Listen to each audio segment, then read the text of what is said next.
It's been 50 years since John Carlos and Tommie Smith silently protested at the 1968 Olympics, and now San Jose State has an exhibit for it. Up next on campus, Lindsay Boyd, Update News. Welcome to Update News. I'm Lindsay Boyd. And I'm William Yap. Next week marks 50 years since the historic 1968 Olympics. That was when track star Tommie Smith and John Carlos protested on the world stage. And there's a new exhibit celebrating the anniversary on campus. It's 1968. I, Lyndon Baines Johnson. Lyndon B. Johnson is president, and the Black Power movement is building. It sprouted from San Jose State soil to the Mexico City Olympics. 50 years later, the movement is still living and breathing. We walk by the statues every day of John Carlos and Tommie Smith engaged in their silent protest. And now the university is celebrating the movement with an exhibit, The Power of Protest. I think the exhibit was amazing. I mean, it is really from the archives of Dr. Harry Edwards. The exhibit is fittingly housed in the Martin Luther King Jr. Library. Newspapers, photographs, documents, and letters all line glass casings.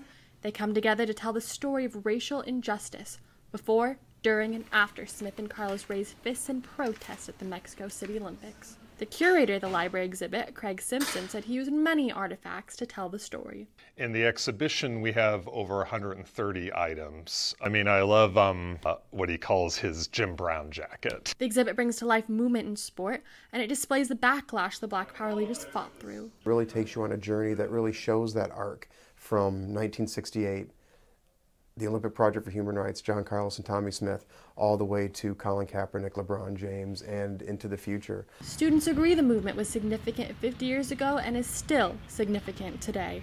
And the fact that they want to represent black culture in this way is just very moving. Legacy at San Jose State lives on. The teachings that started in Edwards' classroom led to an entire sports institute that studies the movement. Members of the institute will help celebrate the anniversary of the 1968 Olympics next week, and the legacy at San Jose State lives on. The Students Club on campus, Active Minds, is empowering students to fight the stigma against mental illness. National Day Without Stigma was celebrated on campus Tuesday. Students joined the fight by making green handprints that symbolize their promise to treat mental illness without judgment. Students pledged to be stigma-free. And now we have Mauricio LaPlante with A&E. So, Mauricio, all I really know about Oktoberfest is that it's just beer and lederhosen. Is there actually more to the event? Oh, well, there's actually a lot of dancing and music as well. October?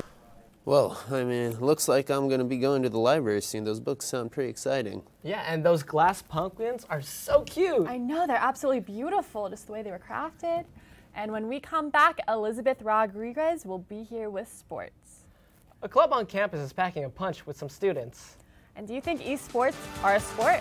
It's definitely a controversial topic. We will look at the games at San Jose State when we return. Now we have Elizabeth Rodriguez with sports. So Elizabeth, I hear the Spartans get to play in a pro venue this weekend. Yes, they're getting ready for a big game. A big weekend for San Jose State football as they